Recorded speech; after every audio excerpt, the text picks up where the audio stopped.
Hello students, इस video में हम लोग पढ़ेंगे percentage composition and molecular formula. इस वीडियो में हम लोग एम्पिरिकल फार्मूला भी देखेंगे। ठीक है, परसेंटेज कंपोजिशन क्या होती है, एम्पिरिकल फार्मूला कैसे निकालते हैं, मॉलिक्यूलर फार्मूला कैसे निकालते हैं फ्रॉम परसेंटेज कंपोजिशन, ये सारा कुछ हम देखेंगे। तो सबसे पहले तो परसेंटेज क्या होता है, देखो जैसे mass percentage of an element, एक मेरा कंपाउंड है, ठीक है, उसमें ए की कितनी परसेंटेज है, ये कैसे पता चलेगा। देखो ए बी मैंने एक कंपाउंड लिया, इसमें ए की कितनी परसेंटेज है, ए का जितना वेट होगा। परसेंटेज कैसे निकालते हैं हम, ऐसे निकालते हैं ना, जितना ए का वेट होगा अपॉन जितना टोटल वेट है इंटू 100। ठीक है, तो मास परसेंटेज ऑफ एलिमेंट क्या आ गई, mass of that element in compound. ठीक है, इन 1 मोल ऑफ कंपाउंड, एक मोल में जितना उस सब्सटेंस का मास है अपॉन मोलर मास इंटू 100, वो परसेंटेज हो जाएगी। ठीक है, 1 मोल हम फॉर्मूला से वेट निकालेंगे ना, वो हमारे लिए इजी है, इसलिए हम 1 मोल लेके चल रहे हैं। 1 मोल में कंपाउंड उस एलिमेंट का कितना वेट है अपॉन मोलर मास इंटू 100। जैसे वाटर है, वाटर में मोलर मास इज 18, हमें पता है, इसलिए हम मोलर मास 1 मोल में ले रहे हैं क्योंकि मोलर मास हमें पता होता है। तो मोलर मास वाटर का कितना 18, इसमें हाइड्रोजन कितने हैं H2O, हाइड्रोजन 2 है, एक हाइड्रोजन का वेट कितना होता है 1, मास ऑफ 2 हाइड्रोजन कितना हो गया 2 इंटू 1 2। ऑक्सीजन का मास कितना होता है 16, एक ही ऑक्सीजन है तो ऑक्सीजन का मास कितना हो गया 16। मास परसेंटेज ऑफ हाइड्रोजन कितना आ गया, जितना हाइड्रोजन का वेट है इन 1 मोल 2 अपॉन एक मोलर मास 18 इंटू 100, ये आ गया 11.11%। ऐसे मास परसेंट ऑफ ऑक्सीजन कितना आ गया 16, जितना ऑक्सीजन का वेट है अपॉन मोलर मास इंटू 100, तो ये ऑक्सीजन की परसेंटेज आ गई। अगर देखो मेरा कोई कंपाउंड का सपोज ये फॉर्मूला है, मैं तीनों का मुझे मास परसेंटेज निकाल दिया, तो फोर्थ का निकालना है, तो कैसे निकलेगा, टोटल परसेंटेज इज 100। सपोज इसका एक्स है, तो मुझे पता है इसका ए बी सी, ये मुझे पता है ए बी सी, तो मुझे पता है A plus B plus C plus X must be equal to 100। A B C मुझे पता है, एक्स में निकाल लूँगी। जैसे वाटर में ही मुझे पता बस 2 ही एलिमेंट है H2, तो हाइड्रोजन का अगर मैंने निकाल लिया, ऑक्सीजन का कैसे निकल जाएगा 100 माइनस 11.11, ये इतना ही आ जाएगा 88.89। ठीक है बच्चे, तो मास परसेंटेज बेसिकली क्या हो गया, एलिमेंट का कितना मास है इन 1 mole upon molar mass into 100। उसका परसेंटेज से ना हम लोग एम्पिरिकल फार्मूला निकाल सकते हैं।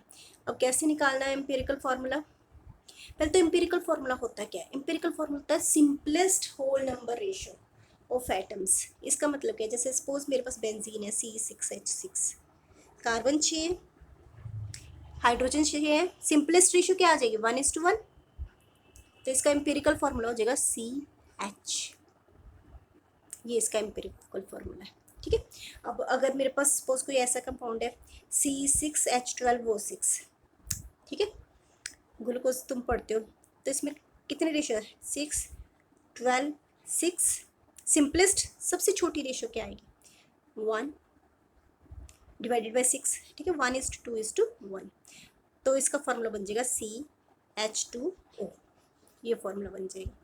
ठीक है, तो एम्पिरिकल फार्मूला क्या होता है, formula which gives simplest whole number ratio of atoms of various elements present in 1 molecule of compound.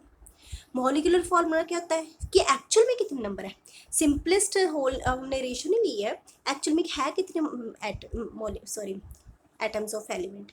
जैसे बेंजीन में कार्बन के 6 एटम्स हैं एंड हाइड्रोजन के 6 एटम्स हैं, ग्लूकोज में कार्बन के 6 एटम्स हैं, हाइड्रोजन के 12, वो के 6। So this is molecular formula which gives exact actual number of atoms, ठीक है, ऑफ वेरियस एलिमेंट्स। ठीक है बच्चे, जैसे वाटर है, इसकी रेशियो 2:1, सिंपलेस्ट ही है, तो वाटर का एम्पिरिकल फार्मूला भी क्या होगा H2O, और मॉलिक्यूलर भी H2O। H2O2 हाइड्रोजन पर ऑक्साइड है, इसका एम्पिरिकल फार्मूला क्या हो जाएगा 2:2 मीन्स के 1:1 HO। Fe2O3 2/3, ये तो रेशियो ठीक ही है।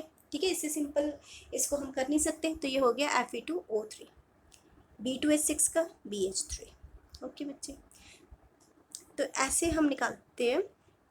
देखो इसका मतलब एम्पिरिकल फार्मूला और मॉलिक्यूलर फार्मूला में क्या रिलेशन हो गया, एम्पिरिकल फार्मूला को अगर मैं एन से मल्टीप्लाई कर दूँ, अब एन क्या है वो बाद की बात है, एन से मल्टीप्लाई कर दूँ वो मेरा आ जाएगा मॉलिकुलर फार्मूला। जैसे बेंजीन के केस में इसको मैं 6 से मल्टीप्लाई कर दूँ, हो गया C6H6।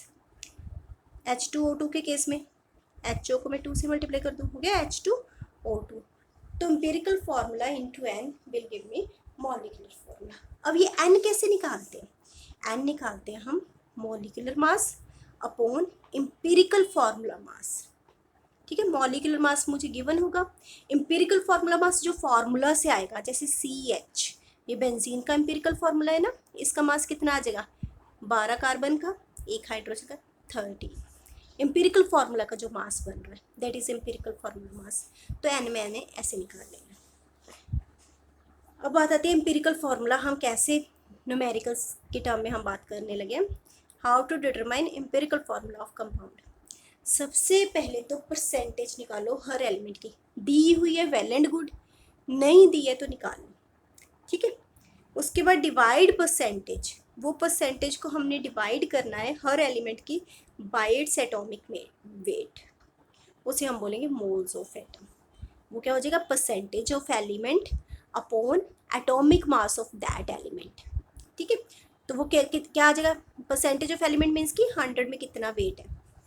ठीक है, तो वेट अपॉन एटॉमिक वेट वो क्या आ जाता है मोल, तो क्या मोल्स ऑफ एटम। सबसे फर्स्ट स्टेप हमने क्या करना है, परसेंटेज को एटॉमिक वेट से डिवाइड करना है।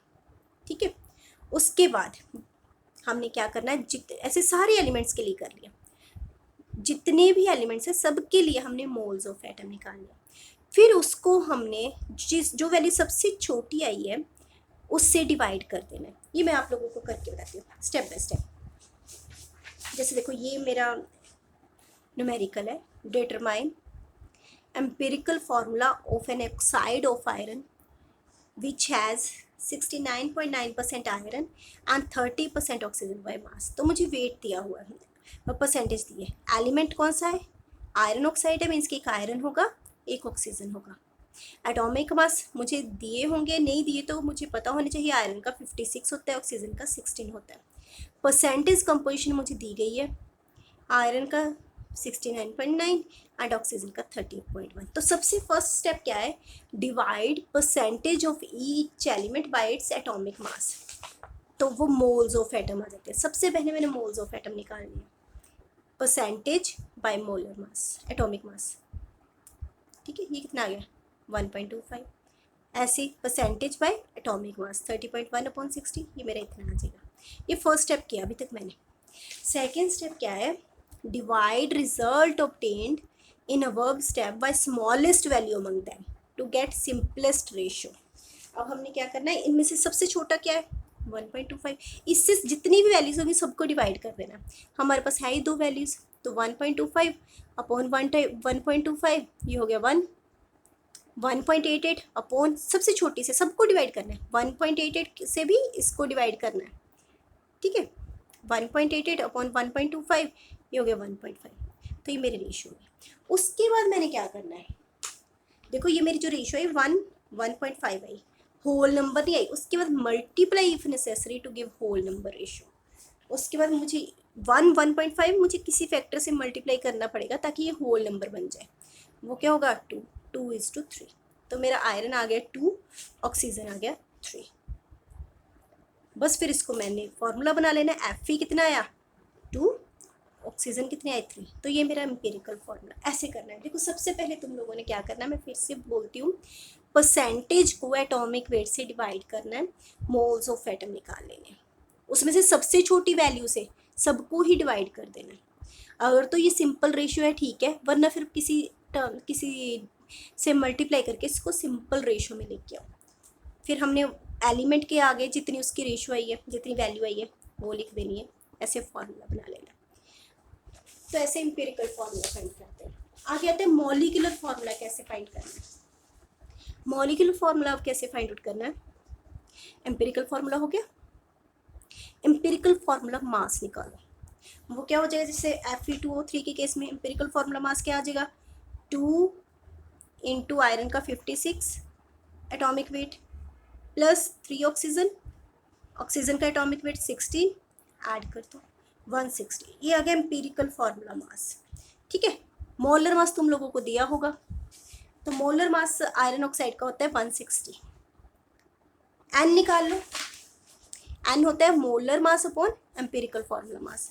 तो एन निकाल लिया हमने 160 अपॉन 161, तो empirical formula into N will be molecular formula. यहाँ पे एन 1 है, तो एम्पिरिकल फार्मूला ही क्या आ गया इसका, मोलिकुलर फार्मूला। ठीक है बच्चे, ऐसे तुम लोग न्यूमेरिकल करना है।